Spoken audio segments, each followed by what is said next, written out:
speaker for our closing address. Our speaker will be Honorable Carlo Alexi Nograles, who is the Chair, Labor and Employment of the House of Representatives. And then, as a background, Carlo has dedicated his career to bringing meaningful and sustainable change, especially in the 1st Congressional District of Davao City. His 5-point focus for sustainable community development, education, health, livelihood, environment, and infrastructure is grounded on his belief that public service should transcend dole-outs and should empower people with means to create better lives for themselves. He is the author of the proposed Philippine Green Jobs Act, copies of which were distributed to you earlier. This draft bill is a pioneer in legislation for sustainable development, calling for full and productive employment and equality for employment opportunities, at the same time protecting the environment and our natural resources. Ladies and gentlemen, we are honored to have with us today Honorable Carlo Alexi B. Nograles from the 1st District of Davao City. A round of applause, please. Thank you very much for the kind and complete introduction. Maraming salamat sa plaque na binigay niyo po. Halatang-halatang pang closing remarks, no? Dahil nauna ang pagbibigay ng plaque. So, to begin with, I'd like to first acknowledge our esteemed guests, Director Alex Macatuno of the Department of Tourism, together with the representatives of the Tourism Congress of the Philippines, Engineer Ray Esguerra, Ma'am Lorraine Gatlabayan from the United Nations Environment Program, Mr. Robert Magyar of China, Mr. Ben Gunneberg of PEFC Switzerland, Mr. Richard Leahy of Australia, Mr. Volkes Stigerwald from GIZ, and Mr. June Alvarez. Esteemed guests, ladies and gentlemen, good afternoon. At kung meron pong Bisaya dyan, mayong hapon kanatong tanan. Maraming Bisaya. Thank you for allowing me the privilege of closing day two of this most important conference. I'd like to congratulate the National Eco-Labeling Program, Green Choice Philippines, the Philippine Center for Environmental Protection and Sustainable Development, conveners, presenters, exhibitors, and sponsors for the success of the Kalikasan GP3 Expo Conference 2015. I especially congratulate the organizers for sponsoring your first Green Jobs Fair, which to my mind is a bold first step in institutionalizing a labor market for green jobs that hopes to highlight a real demand for climate-friendly jobs and for government to see a true need to push for the means of supplying our economy with more green workers. As we conclude day two of this conference, this particular day focused on green tourism. We have learned much on sustainable tourism, efficient tourism, green accommodations, and eco-technologies. Indeed, tourism remains one of the country's biggest contributors to our national economy and development. We are blessed with an abundance of breathtaking vistas and landscapes and rank among the world's richest biodiversities. So much so that travel guides and bloggers have included our country in their list of top places in the world to visit. In this day and age of social media and budget airlines, we have become among the world's most visited tourist destinations, a favorite for travel enthusiasts in search of adventure beyond the usual tourist track. But with this boom in tourism numbers for the country, it is important that we ensure the protection and preservation of our natural environment and cultural heritage. I commend all of you here today, especially our resource persons, for leading the way in this inevitable path of pursuing sustainable tourism development through environmentally sustainable practices. You are trailblazers in your own right, and I assure you that your efforts will not go to waste. As your policymakers, we are with you in pushing that these initiatives are brought to the mainstream as it serves the most valuable purpose of ensuring our future. After all, this is what unites us all in a common cause. Sustainable development is a priority not just for the tourism industry, but an undeniable need for all our development endeavors. The quality of life we enjoy in our future is dependent on our ability to not just conserve our natural resources, but on our ability to ensure that we do not deplete and destroy the environment that sustains and ensures our survival as a human species. So let me tell you what the future is. The future is green. It is for this reason that I filed House Bill 4969, because our workforce must be prepared and equipped to handle the green future today. House Bill 4969, or the proposed Philippine Green Jobs Act, combines two of my most favorite advocacies: job generation and environmental protection. As chairman of the House Committee on Labor and Employment, I have taken to heart the active pursuit of pushing legislation and policy that would open up more job opportunities for more of our countrymen. I firmly believe that for inclusive growth to ever happen, the rate of growth of new employment must constantly outpace a country's economic growth. But as Vice Chairman of the House Committee on Climate Change, I also fully understand the need for employment and economic growth to be sustainable and ecologically responsible. After all, what use is a perfect employment rate or 0% unemployment and 0% underemployment if it means destroying the very planet that sustains our existence? With the Green Jobs Act, we aim to achieve sustainable development by promoting full and productive employment and equality of employment opportunities for all, while at the same time protecting the rights of our people to a balanced and healthy ecology. To be sure, the concept of green jobs is not something that was invented in our country, but neither is it an idea alien to us.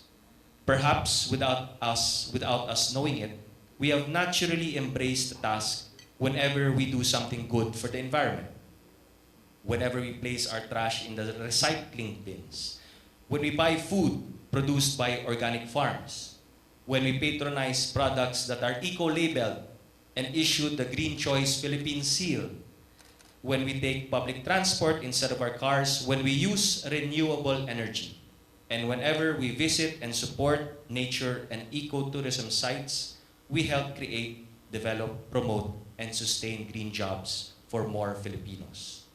These are just but a few examples. But what do we really mean when we say green jobs? Through House Bill 4969, we will provide a technical and legal definition for green jobs to mean, and I quote, employment that contributes to preserving or restoring the quality of the environment, be it in agricultural, industry, or services sector. Specifically, but not exclusively, this includes jobs that help to protect ecosystems and biodiversity, reduce energy, materials, and water consumption through high-efficiency strategies, decarbonize the economy, and minimize or altogether avoid generation of all forms of waste and pollution. End of quote. Through the Green Jobs Act, the Department of Labor and Employment shall take the lead role in coordinating with other government agencies to develop a national green jobs human development plan to generate more green jobs towards more employment, to identify the knowledge and skills requirements of a green economy, and to train and educate our labor force and link them with green job opportunities in the private and public sector, similar to what the organizers of this conference accomplished by conducting the first Green Jobs Fair. Of course, we all agree that going green, saving the environment while creating more jobs is reason in itself for the private sector to start greening their workplace. But to provide more encouragement and to accelerate the generation of green jobs, this proposed law directs the Department of Finance to provide fiscal incentives for, number one, skills training and research and development in pursuit of supporting a green economy.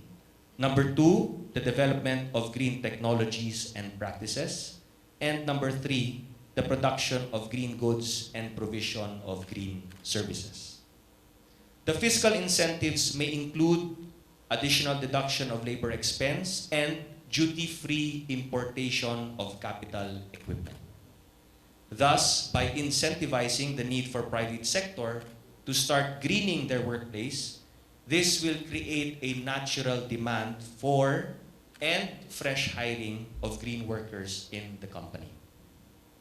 Simultaneously with this movement, however, government must begin preparing our workforce to fill in this new demand for green workers through skills training and education. Therefore, through the Green Jobs Act, the Technical Education and Skills Development Authority, or TESDA, shall formulate the necessary skills training program and regulations, and together with DOLE, provide productivity and livelihood training, and assess and certify our green workers, all with the aim of supplying the skilled manpower requirements of the green economy. And to further sustain the development of green workers, the Department of Education, the Commission on Higher Education, shall both pursue faculty, facility, and curriculum development so that students in elementary, high school, and college levels will be properly oriented in supporting this shift to a greener economy. The Professional Regulations Commission, or PRC, shall also be tasked to recognize the knowledge, skills, and competencies of professionals working in the green economy. This way, we shall encourage and develop more green professionals for the country. The goal of this endeavor for our future is to ensure that in all areas of development, we are able to rehabilitate, protect, and nurture our environment. But before we get ahead of ourselves, we must first determine where we are now. And this is where I will focus more on the topic of this day's conference: ecotourism, nature-based tourism, sustainable tourism, and how they all relate to green jobs. It might interest you to know, especially from the Department of Tourism, that sometime in 2009, the International Labor Office, ILO, Country Office for the Philippines, and the Institute of Labor Studies commissioned a number of studies to provide a comprehensive background on the status of green jobs awareness and readiness in the Philippines. One of the commission studies was assessing the green potentials of the Philippine tourism industry. Published in 2011, the study first discussed several CSR programs of selected tourism establishments. It cited El Nido Resorts as providing Be Green environmental practices training seminars. Launched in 2007, Be Green consists of 4 2-hour seminars tackling ecological waste management, water conservation, energy conservation, biodiversity conservation, and environmental legislation. Staff members who successfully complete the training receive Be Green turtle pins. El Nido Resorts also support conservation efforts by installing and maintaining mooring buoys, in 21 sites around Bacuit Bay. By installing eco-reef artificial modules in Tres Marias, and by celebrating Earth Day, World Ocean Day, International Coastal Cleanup, and World Responsible Tourism Day with coastal and underwater cleanups. Sheridan Beach Resort and Spa was also cited for its effort to conserve energy by reducing, reusing, and recycling water and using energy-saving lighting, appliances, equipment, and energy-efficient materials. The resort utilized the latest construction technology paired with eco-friendly architectural design, including having a green vegetated rooftop made of recycled materials that acts as an insulator, reflecting and reducing heat. Moreover, Sheridan set up its own organic farm to develop farm tourism to include planting, harvesting, and processing of sustainable ecotourism farm products. Next, the study underlined the profound impact of climate change on tourism, citing the effects of Typhoon Sendong on Forest Camp Valencia, Negros Oriental, the devastation of Typhoon Frank on Treasures of Bolinao, Pangasinan, and the damage of Typhoon Pedring on Sofitel Philippine Plaza, Manila. Finally, the report underscored the tourism sector's growing consumption of energy and dependence on fossil fuels and its high demand for water consumption and its propensity towards waste generation. Now, given all these factors, tourism's heavy toll on the environment, tourism sector's undeniable dependence on the environment and sensitivity to climate change, and the potential for tourism to market the environment, the question is there a tangible way to marry all of these and create green jobs at the same time? In 2014, the International Labour Organization published a green jobs mapping study of the Philippines. This mapping study was conducted to estimate and identify green jobs in the Philippines, as well as the challenges and recommendations on the creation of green jobs. It comes as no surprise that the ILO concluded that tourism is a major jobs generator for the Philippines, being labor intensive. True enough, the Department of Tourism claims that this sector produced 4.2 million jobs, accounting for about 11.3% of total jobs in the country for the year 2012 alone. Market research, as cited by the Philippine National Tourism Plan, indicates that by next year, 2016, the Philippines could increase the numbers of both international arrivals and domestic tourism to sustain direct employment of 6.8 million jobs, accounting for 17% of total jobs in the country. Of this, a significant number directly employed would come from the poorer sectors of our society. But how many of these jobs are green? In estimating the number of green jobs we presently have in the tourism sector, the ILO first noted the relevant policy directives our government has put in place to make more green our tourism efforts. Cited was Executive Order Number 111, passed in 1999, which mandated the formulation of the National Ecotourism Strategy, or NES, for 2002 to 2012. As you know, the NES was complemented by the National Ecotourism Program, which in turn was supported by specific action plans. In time, several other policy directives were set in place, including RA 9593, or the New Tourism Act, the Philippine Development Plan, and the National Tourism Development Plan. Thereafter, an updated NES 2013 to 2022 has since been adopted and is now being implemented.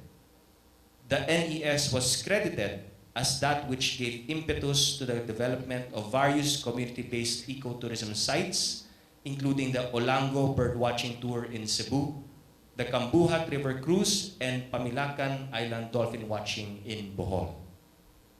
Also cited were Republic Act 7611, or the Strategic Environmental Plan Law, and the Tourism Zones Declaration Laws, Republic Acts 9444 and 9445. which provided for ecologically critical network zoning covering the whole of Palawan and delineating areas suitable for ecotourism development. The passage of RA 7568, or the National Integrated Protected Area System or NIPAS, was likewise applauded for having declared as protected areas lands that are habitat to endangered species of plants and animals for biodiversity conservation, effectively making these areas ideal as ecotourism destination sites. The study further acknowledged several efforts from key NGOs to promote ecotourism in the country, such as the Philippine Reef and Rainforest Conservation Foundation Incorporated, which showcases Danjugon Island as a major ecotourism site.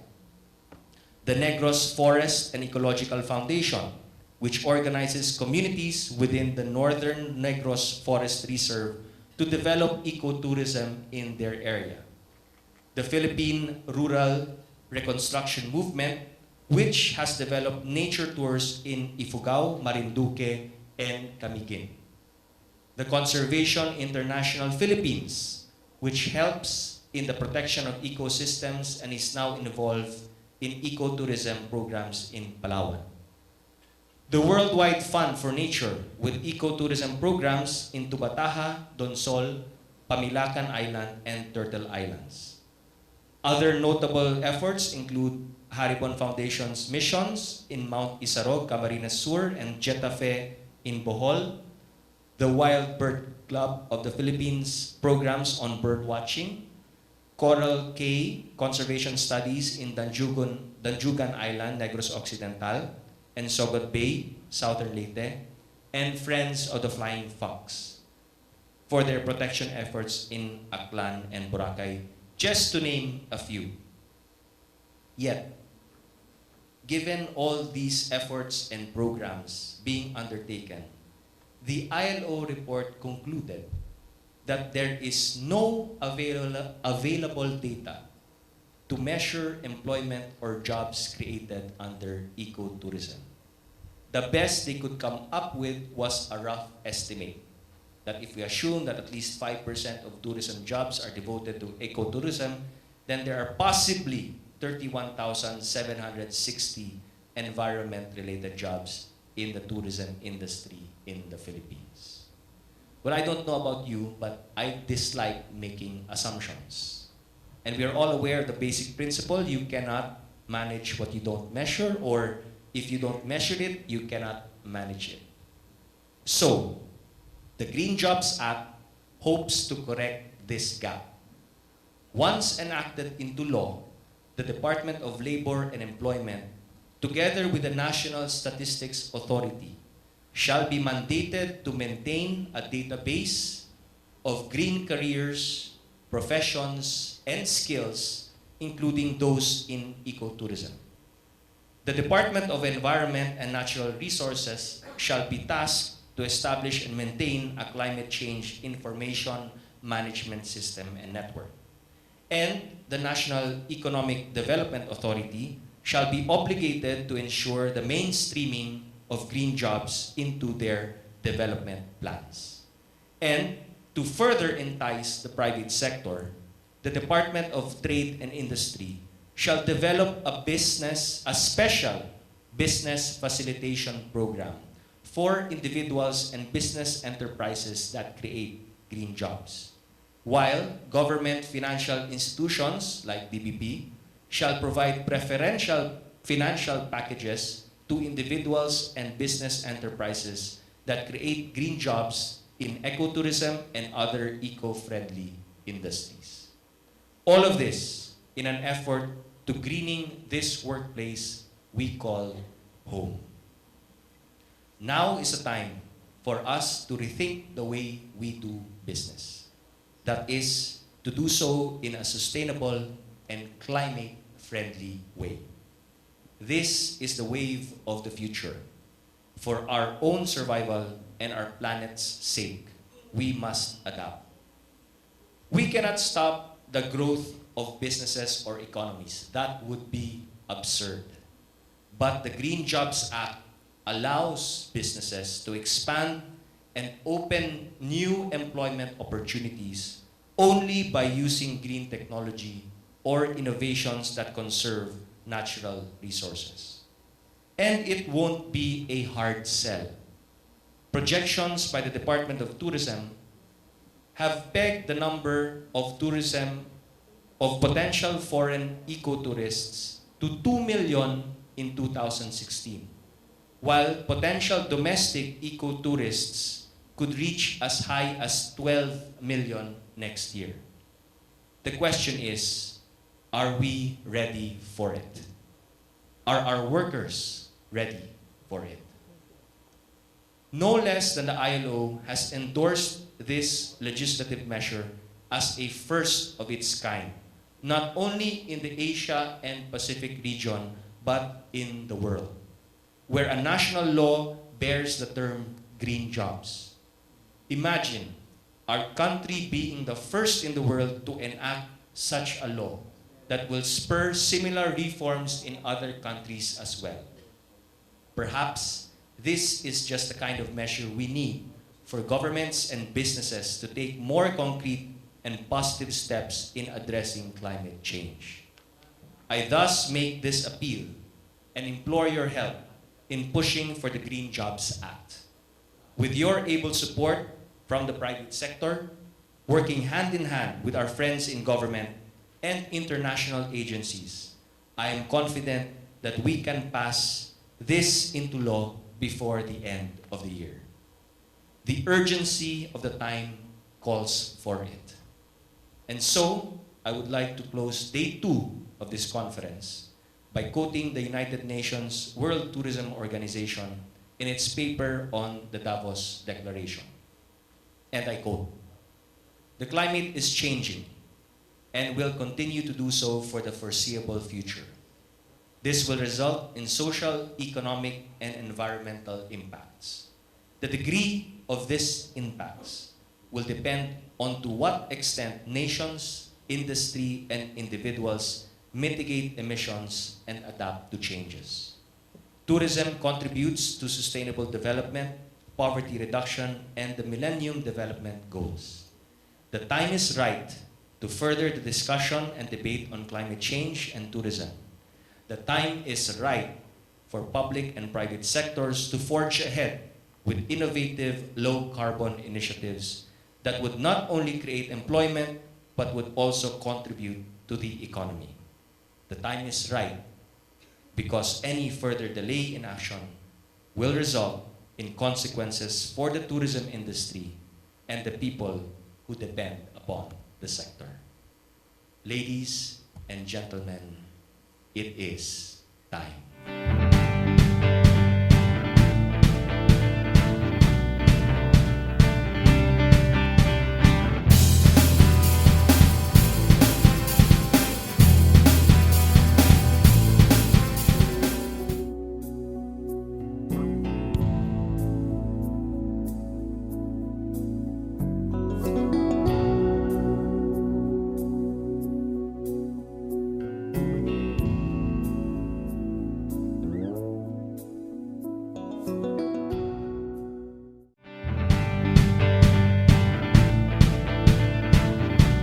Davy Boni, 20 years old, taga-Agdao. Ngita kong trabaho karon ato ko diri sa job fair ni Congressman Nograles. Nabot ko diri alas 7 sa buntag, dala lang ko resume, mga TOR, diploma. Then i-fill up ko sa ilang form. Pagka man ako fill up, ngita ko sa ilang shopping list. Then giuna jud ako tong 6-11 kung asa ko na hired on the spot. Ngita kong trabaho kay isod man magtambay sa balay. Then last April pa ko nag-resign sa Dexter. Then karon mag 4 months na ko nga wala jud ka kapangitag trabaho. Overwhelmed kay ko kay nakita na ako jud na job fair. First first interview pa lang nako diri na hard on the spot na jud ko. Ako nagpasalamat ko sa dalangi Congressman Nograles nga job fair diri sa Erico Tig Nograles National High School nga dala jud siya job fair diri. Then na hard on the spot ko isip call center agent sa 611. Then ako dai si Davy Boni karon na nakikita.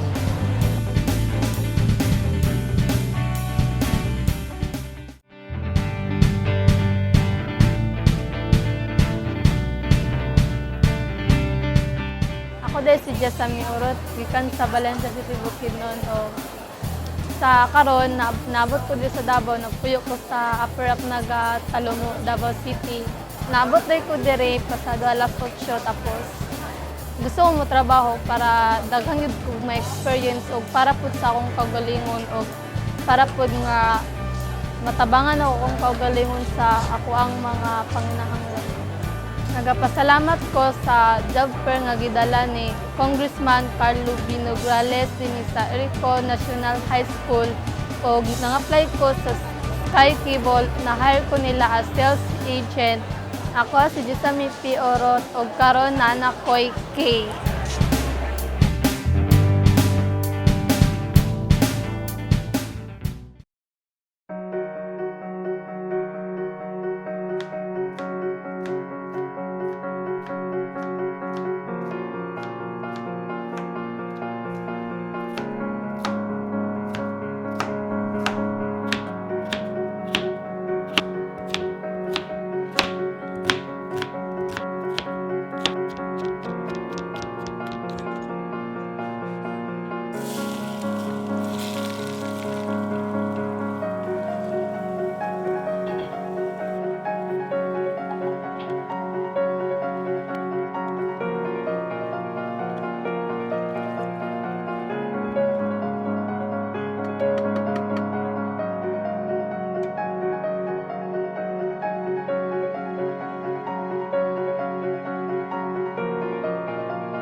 Ako si Jubel de la Rosa Iconas, 23 years old. Dili ko nagpuyo sa Braico 5-A Bangkerohan. Dili mi gipanganak sa akong mga igsoon, upat mi kabuok. Sa akong mamag papa, ang ilang negosyo is sa Karenderia for 31 years. Sila together sa Karenderia, money, ilang gipakaon sa mua, gipa-eskwela.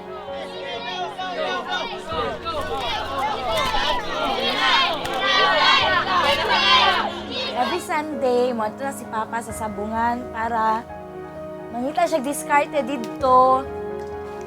Dito siya kwarta para itabang kay Mama. Naiusahay na dili siya makakwarta, so mo na si Mama napugos na mangutang para makasustain sa mo ang education ko. Upat kun mi ka maidsuon. Nga nagsunod akong atig kuya kay 1 year na ilang gap. Ako kay layo-layo pero masing public school ring tanan.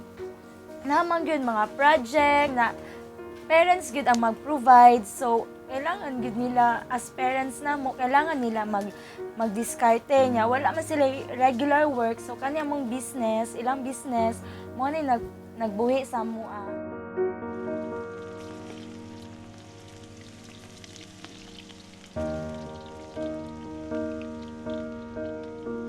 Pag-abot na ko grade 5, murag dito, napait na life sa mga na ko, natabangan si Mama in a way of maninda ko. Kanang naglako ko lumpia, grade 5 ko, kanang padulungay pa lang kog dalaga ato, kasi syempre napakoy stage na maulaw pa kulaw, ani maoy, maninda ko ana, pero nawala na nako ng kaulaw nako. It's because kailangan sa among pamilya maningkamot, kay pangbaon, kanang at least madungagan ang halin sa among Karenderia. So, syempre malipay si Mama, pag uli na ako, wala na iundod akong basket. Anak ko na, Ma, hurot na to ang lumpia. Nya, pagka taon-taon na mag-init na po na si Mama si Papa para baluto na po na sudan.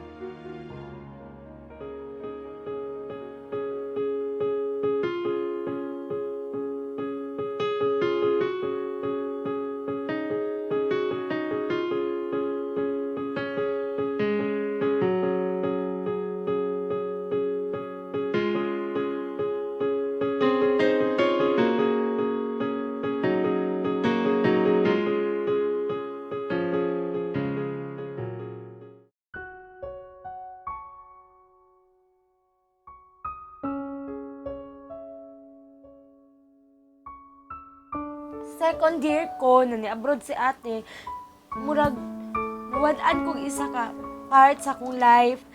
Naasa ko makalinon sa akong studies. Second year high school pa ko, na-abroad na akong ate kay for 4 years, nasa Lebanon akong ate. Nag-DH siya dito. Wala niya nagamit iyang pagiging teacher dito, kay katabang siya dito sa Lebanon. I-sacrifice niya kay tungod siguro. Di na niya kaya makita si mama si papa na pait na kay sa kinabuhi, silang pangutang para lang na ay ikapital sa tindahan. Niya ako, 2 years na lang, mag-college na pod. 4th year ko, wala pa nag-end ang December. Dito, ang grabe pod na mo nakaagi na akong lola, kanang kalit lang na pagkasakit. Nya wala akong ate. Nakato siya, ano kay to hukod kay to siya kay ate.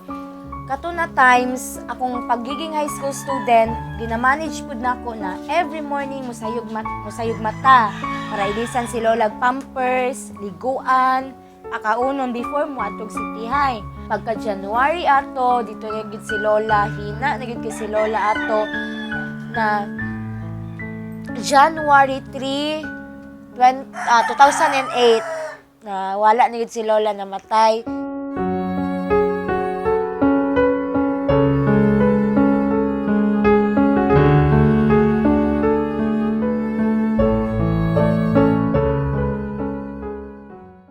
So, diya sa area sa Bangkiran Riverside, inatawag ng bike ko.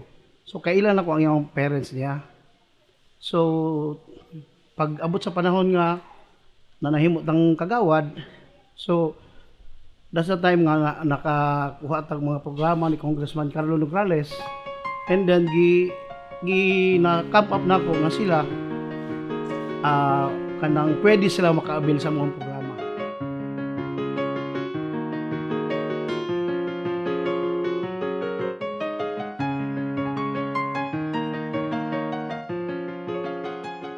Process ko sa kuang requirements para scholarship kay congressman.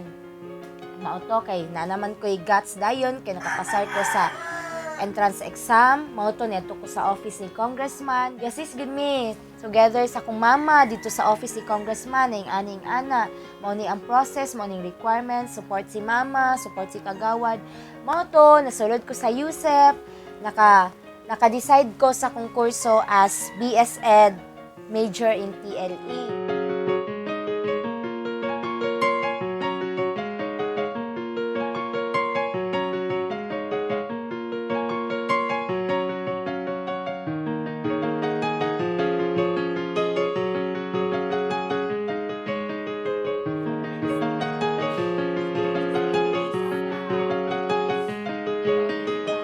Graduation. Naa si Congressman Carlo ato that time. Most of us, si Sepian, scholar ni Congressman. Siya yung itaod sa mong medal na ningon siya, congratulations, anana. So, being scholar, proud kay mi na naimamat gud na mo. Dagan mo naman na mo siya times naimamat. Pero that time, sa mong pag-graduate, naagid siya gani. Kay before to, nahihaka-haka na dili siya. He cannot able to be there at in our graduation. Pero gipanikamutan gid ni congressman na makaadto kay gusto gid siya na siya gyud mo taod sa moog medal. Proud kay ko as kala ni congressman na sa iyang baba mismo gi-congratulate ko niya sa 4 years na akong paningkamot sa college. Puhon daw maging maestra na ko.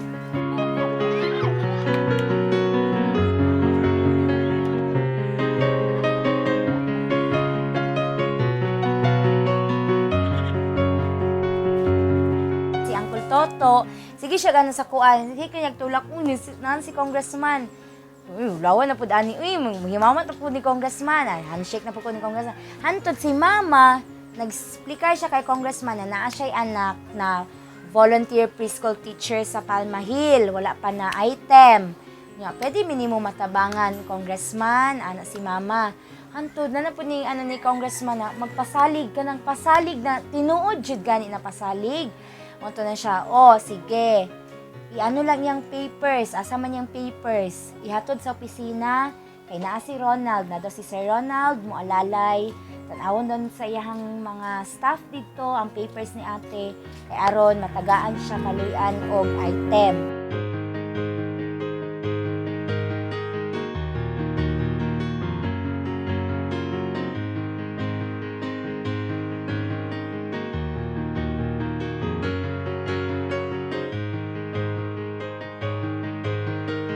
Niadto mi didto sa office ni Congressman.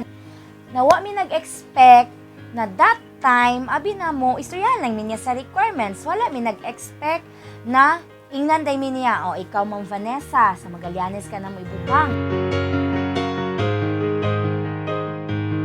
Wala mi nag-expect na tagaan na mig item kay kat that moment item na giday ang gihatag sa mua na nakaano jud mi grabe gid kaayo si congressman kamaayo sa mua ni ate.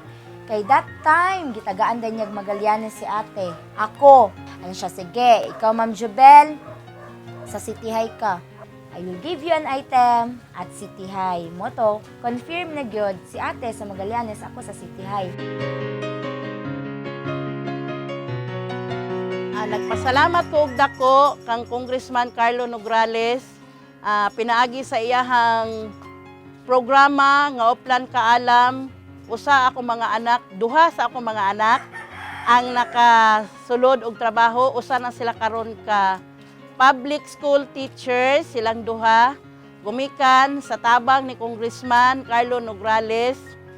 Iyahag yung gitabangan ako mga anak, isip ako ginikanan, usa sa nakabenepisyo og nalipay og dako sa mga maayong nabuhat ni Congressman Carlo sa among pamilya. Nalipay kayo ko og dako kay kausaban ang among panginabuhi karon. Kaniadto nga mabahaan mi, mahadlok mi og magkusog ang ulan kay sudlon mi og tubig, pero karon dili na may mahadlok kay naanay taas among balay, kay naanang may trabaho akong mga anak, public school teachers na sila. Pinaagi kang congressman sa iyang tabang, dako kay akong pasalamat, kay dako gyud kausaban ang among panginabuhi karon. Siguro pasalamat ta una sa kahitastan and of course kay Congressman Nograles, sa ilang pamilya nga diin nanikamot sab sila nga makatagamtam sa among programa, and then sa ko ang kabahin siguro sa ilang profession karon magmatinud-anon sila, ipadayon nila ang tabang ni Congressman Nograles, padayon sa nila ang tabang sa mga kabataan, diin isa sila ka mga magtutudlo.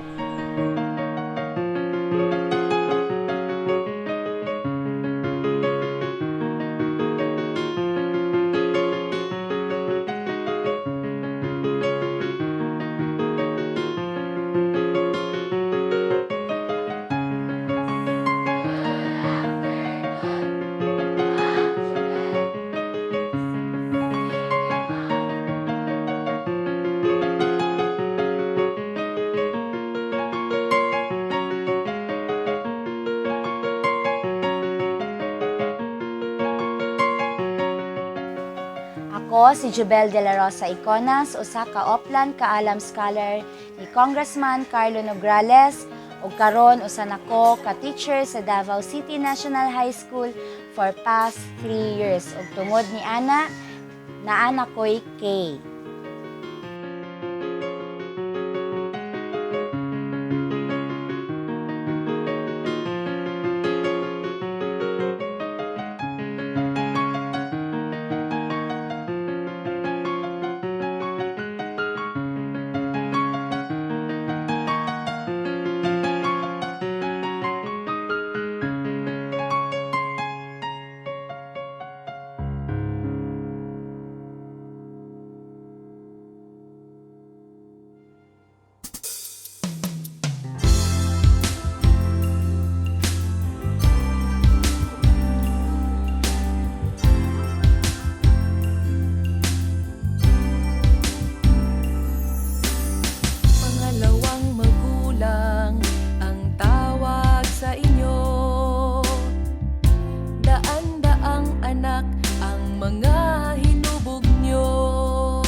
Edgar N. Pacaco, 19 years of age. I was born at Midsayap, North Cotabato, but my present address now is Barangay 21-C, Piapi Bolivar, Davao City. Nag-adto ko diri mga 8:30. Then, when I was arrived, nga ni akong naabtan, I felt nervous but I am telling myself that I can do this. Dili gyud nako ni siya palagpason na opportunity para makapangita og trabaho. Kay gusto nako makatrabaho ko para makatabang sa ako ang pamilya, para katong ilahang natabang sa ako when I was a child, mabalik po nako sa ilaha. Nagapasalamat ko og dako kang Congressman Carlo B. Nograles sa ihang gidala na jobs fair diri sa Erico T. Nograles National High School. Karon nakatrabaho nako sa 611 Global Services as a call center agent. Ako si Edgar N. Pacaco, 19 years of age, o karon na anak ko'y Kay.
Ako si Jubel de la Rosa Iconas, 23 years old.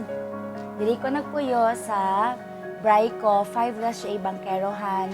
Diri mi gipanganak sa akong mga igsoon, upat ni kabuok. Sa akong mamag papa, ang ilang negosyo is sa Karenderia for 31 years. Sila together sa Karenderia, money, ilang gipakaon sa mua, gipa-eskwela.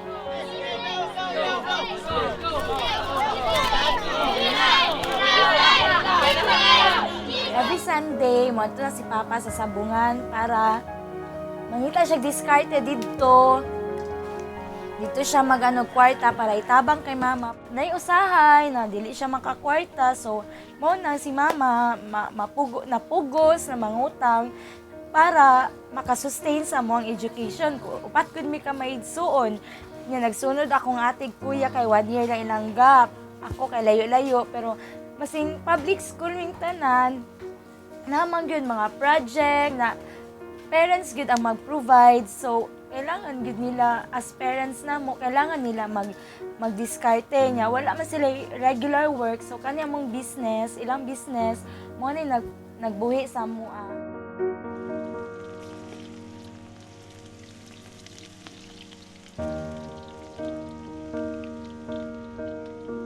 Pag-abot na ko grade 5, murag dito, napait na life sa mga na ko natabangan si Mama in a way of maninda ko. Kanang naglako ko lumpia, grade 5 ko, kanang padulungay pa lang kog dalaga ato, kasi syempre napakoy stage na maulaw pa kulaw, ani maoy, maninda ko ana, pero nawala na nako ng kaulaw nako, it's because kailangan sa among pamilya maningkamot, kay pangbaon, kanang at least madungagan ang halin sa among Karenderia. So, syempre malipay si Mama, pag uli na ako, wala na iundod akong basket. Ano ko na, Ma, hurot na to ang lumpia. Nya, pagka taon-taon na mag-init na po na si Mama si Papa para baluto na po na sudan.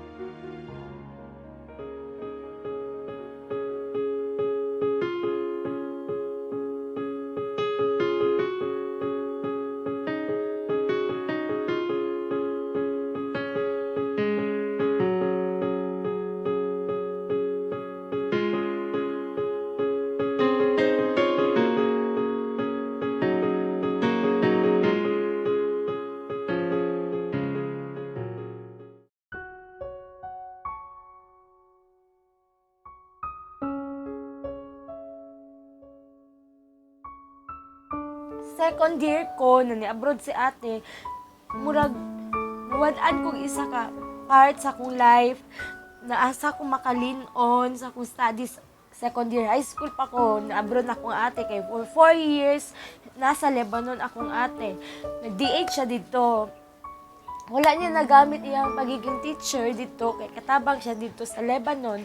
I-sacrifice niya, kay tungod siguro, di na niya kaya makita si mama si papa na pait na kay sa kinabuhi, silang pangutang para lang na ay ikapital sa tindahan niya. Ako, 2 years na lang, mag-college na po. 4th year ko, wala pa nag-end ang December. Dito, ang grabe po na mo nakaagi na akong lola, kanang kalit lang na pagkasakit. Nya wala akong ate. Nakato siya, ano kay to hukod kay to siya kay ate.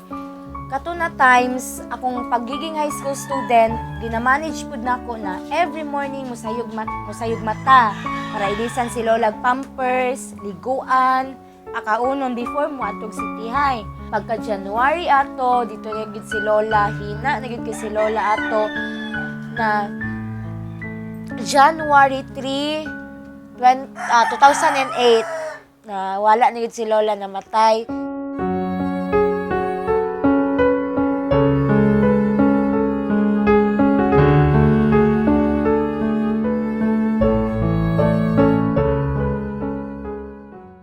So diha sa area sa Bangkiran Riverside, ginatawag og barko. So kailan ako ang iyang parents niya. So pag abot sa panahon nga na nahimot ang kagawad, so that's the time nga nakakuha tag mga programa ni Congressman Carlo Nograles, and then na camp up nako nga sila kanang pwede sila makaabil sa mga programa.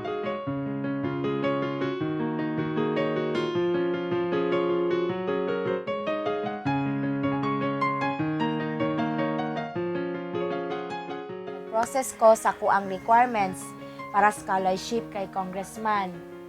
Mauto kay na naman ko'y guts dayon kay nakapasar ko sa entrance exam. Mauto neto ko sa office ni Congressman. Yasis gid me together sa kong mama dito sa office ni Congressman ning aning ana.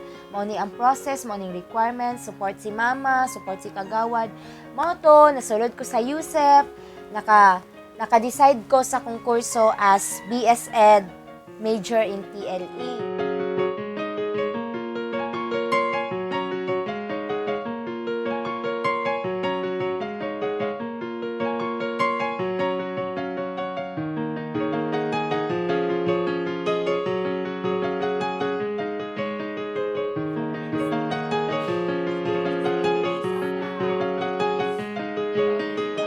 Graduation.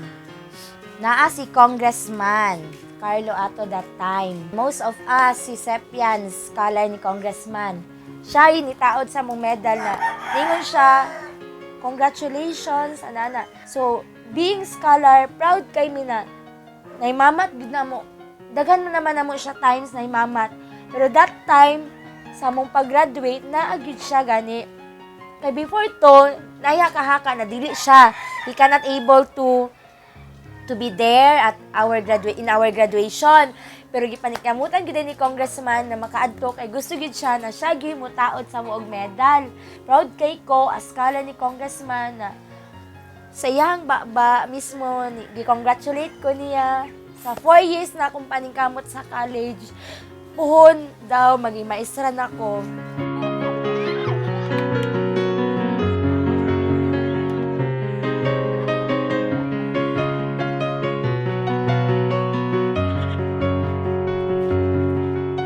Toto, sige siya ganun sa kuan. Sige kaya nagtulak nan si Congressman. Uy, lawan na po ani. Uy, maghimamat na po ni Congressman. Ay, handshake na po ni Congressman.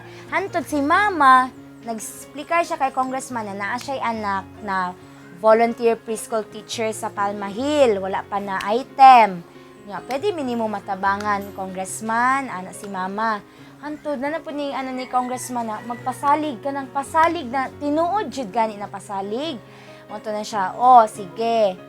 I-ano lang yung papers, asa man yung papers. Ihatod sa opisina, kay naa si Ronald, na si Sir Ronald, mo alalay, Tanawon doon sa iyang mga staff dito, ang papers ni ate, kay aron matagaan siya kaluyan og item.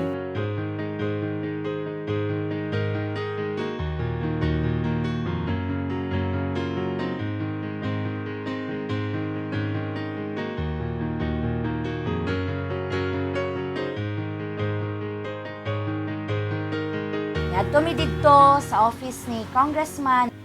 Nawa mi nag-expect na that time, abi na mo, istoryahan lang mi niya sa requirements. Wala mi nag-expect na ingnan day mi niya, o ikaw Ma'am Vanessa, sa Magallanes ka na mo ibutang. Wala mi nag-expect na tagaan na mig item kay kat that moment item na giday ang gihatag sa mua. Na nakaano jud mi grabe gid kaayo si Congressman kamaayo sa mua ni ate. Kay that time, gitagaan din niya Magallanes si ate. Ako, ano siya, sige, ikaw Ma'am Jubel, sa City High ka.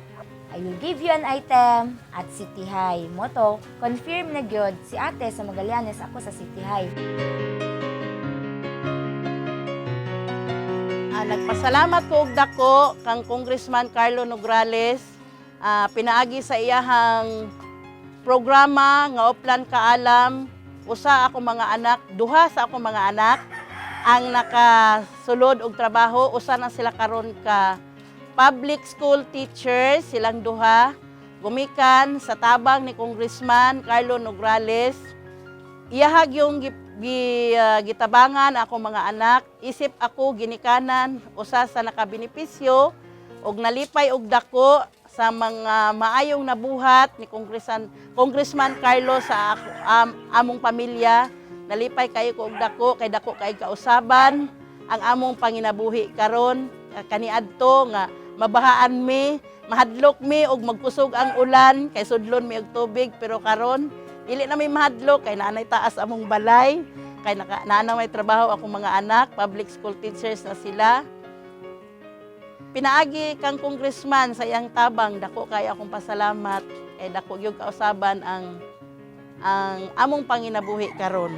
Siguro pasalamat ta una sa kahitastan and of course kay Congressman Nograles, sa ilang pamilya nga diin nanikamot sab sila nga makatagamtam sa among programa, and then sa ko ang kabahin siguro sa ilang profession karon magmatinud-anon sila, ipadayon nila ang tabang ni Congressman Nograles, padayon sa nila ang tabang sa mga kabataan, diin isa sila ka mga magtutudlo.